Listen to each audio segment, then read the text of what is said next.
Hey everyone, hi, welcome back to my channel. This is Dr. Megha, consultant physiotherapist and certified nutritionist. आज का हमारा topic है obesity. Obesity क्या होता है, इसके क्या रीजंस हैं, इसके क्या रिस्क फैक्टर हैं और इसके लिए हम क्या कर सकते हैं। आज ये सारी बातें हम डिस्कस करने वाले हैं इस वीडियो में। ओबेसिटी होता क्या है? देखिए, ओबेसिटी एक ऐसी कंडीशन है जिसमें हमारी बॉडी का जो BMI होता है, बॉडी मास इंडेक्स, वो नॉर्मल रेंज से ऊपर चला जाता है। अब अकॉर्डिंग टू WHO जो हमारी बॉडी का BMI है, अगर वो बिलो 18 है तो हम अंडरवेट हैं। अगर हमारा BMI जो है वो 18 to 25 के बीच में है तो हम नॉर्मल हैं। अगर हमारा BMI जो है वो 25 to 30 के बीच में है तो हम ओवरवेट हैं। और अगर हमारा BMI जो है वो 30 प्लस है तो हम ओबेसिटी के अंदर आते हैं। आप अपना BMI जो है कैलकुलेट कर सकते हैं वेट अपॉन हाइट कर, ठीक है। अब अगर आसान शब्दों में बोला जाए तो ओबेसिटी एक ऐसी कंडीशन है जिसमें आपकी बॉडी में फैट एक्सेस अमाउंट में जमा होने लगता है। अब बात करें हम ओबेसिटी के रीजंस की कि ऐसे क्या कारण है कि हमें ओबेसिटी की प्रॉब्लम हो सकती है। देखिए, सबसे पहले होता है जेनेटिक्स, यानी कि अगर आपके पेरेंट्स को है या आपकी फैमिली हिस्ट्री है तो पॉसिबिलिटीज़ है कि आपको भी ओबेसिटी हो सकती है।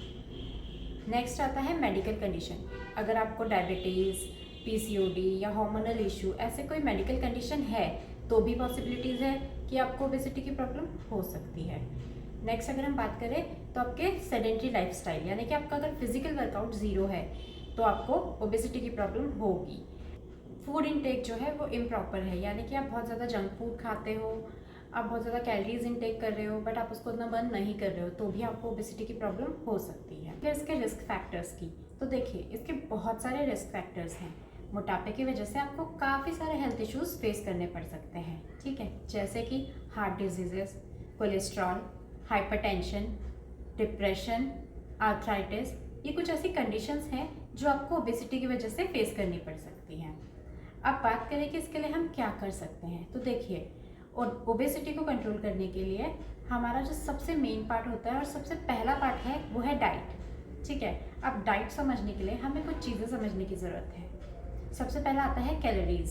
कैलोरीज होती क्या है? देखिए, कैलोरीज एनर्जी की यूनिट है, ठीक है। जो भी फूड इनटेक हम लेते हैं वो हमारी बॉडी में कैलोरीज की फॉर्म में डिपॉजिट हो जाती हैं और हम उसको एज ए एनर्जी यूज़ करते हैं काम करने में। अब हमारा डेली मेंटेनेंस कैलोरी होती है कि हमें एक दिन में इतनी कैलोरीज चाहिए होती हैं अपने आप को मेंटेन रखने के लिए, ठीक है। अगर हम उस मेंटेनेंस कैलोरी से ऊपर, यानी कि अगर हम उस मेंटेनेंस कैलोरी से ज़्यादा कैलोरीज ले रहे हैं, सरप्लस में जा रहे हैं, तो हमारे को वेट गेन होगा। अगर हम उस मेंटेनेंस कैलोरी से कम कैलोरीज लेते हैं, यानी कि डेफिसिट में जाते हैं, तो हमारे को वेट लॉस होगा, ठीक है। आपको अगर फैट लॉस करना है तो आपको कैलोरी डेफिसिट में जाना पड़ेगा, ठीक है। अब सेकेंड हम बात करते हैं मैक्रोन्यूट्रिएंट्स की। मैक्रोन्यूट्रिएंट्स हमारे लिए क्यों ज़रूरी है? देखिए, मैक्रोन्यूट्रिएंट्स होते क्या हैं? मैक्रोन्यूट्रिएंट्स हमारे कार्ब, फैट और प्रोटीन, ये हैं। हमारे लिए ये इतने ज़रूरी क्यों हैं? देखिए, प्रोटीन जो है वो हमारी मसल्स को रिपेयर करता है, हमारे जो मसल्स हैं उनके ग्रोथ में हेल्प करता है, इसीलिए वो हमारे लिए इम्पॉर्टेंट है। कार्ब्स जो है हमारा एक एनर्जी का सोर्स है, यानी कि हम जो भी काम कर रहे हैं वो हमारे लिए उसमें हेल्प करता है, ठीक है। और फैट हमारे लिए इसलिए ज़रूरी है ताकि हमारा जो ब्रेन फंक्शनिंग है, हार्मोनल प्रोडक्शन है, वो प्रॉपर वे में हो सके।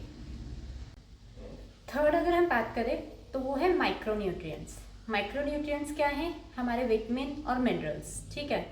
वैसे तो हम जो भी फूड लेते हैं हमें ये उनमें मिल जाता है, पर अगर हमें कभी नहीं इन चीज़ों का फुलफिलमेंट हो पाता है तो हम इसके लिए एक्स्ट्रा मल्टीविटामिन ऊपर से लेते हैं। फोर्थ अगर हम बात करें तो हमारा जो फोर्थ पार्ट है वो है हमारा मील और टाइमिंग्स, ठीक है। देखिए, पहला तो हमें अपना मील कितने टाइमिंग में लेना चाहिए और कितना अमाउंट में लेना चाहिए।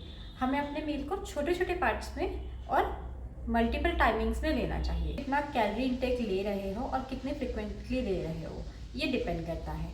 अगर आप ज़्यादा कैलोरीज एक साथ ले लोगे तो वो आपके डाइजेस्टिव सिस्टम पर लोड डालेगा, लेकिन वहीं अगर आप अपने कैलोरीज को छोटे छोटे पार्ट्स में डिवाइड कर कर अलग अलग टाइमिंग्स में लोगे तो वो आपके लिए ज़्यादा बेनिफिशियल होता है, ठीक है। अब बात करें हम अपने डाइट की। अगर आपको वेट लॉस करना है तो वो आपके BMI के अकॉर्डिंग आप कैलोरीज का मेंटेनेंस निकाल कर उसके अकॉर्डिंग अपना डाइट सेट कर सकते हो कि आपको कितनी कैलोरीज लेनी है और उसको कितना डेफिशिट में लेके जाना है। ठीक है। नेक्स्ट पार्ट हमारा ओबेसिटी को कंट्रोल करने के लिए आता है, जो वो है एक्सरसाइज का। देखिए, हमारे लिए फिजिकल वर्कआउट भी उतना ही ज़रूरी है जितना डाइट, क्योंकि अगर आप फिजिकल वर्कआउट नहीं रखते हो या आपका फिजिकल वर्कआउट ज़ीरो रहता है तो आपकी बॉडी का जो मेटाबॉलिज्म है वो स्लो हो जाता है। देखिए, मेटाबॉलिज्म स्लो होने से क्या होगा, जो आपकी बॉडी है, जो आपकी बॉडी का फैट है वो कन्वर्ट नहीं हो पाएगा कैलोरीज में, एनर्जी में, यानी कि आपकी बॉडी जो है वो फैट को बर्न नहीं कर पा रही है। ठीक है, इसलिए हमारे फिजिकल वर्कआउट करना भी उतना ही ज़रूरी है। अब देखिए, फिजिकल वर्कआउट आप अपना नॉर्मल कार्डियो और स्ट्रेनिंग से स्टार्ट कर सकते हैं और धीरे धीरे अपने एक्सरसाइज को अपने बॉडी के अकॉर्डिंग सेट कर सकते हैं। और अगर आप चाहते हैं कि मैं डाइट के ऊपर पूरा वीडियो लेकर आऊँ तो प्लीज़ मुझे कमेंट में मैसेज करें। Thank you for watching my video and please like and subscribe my channel.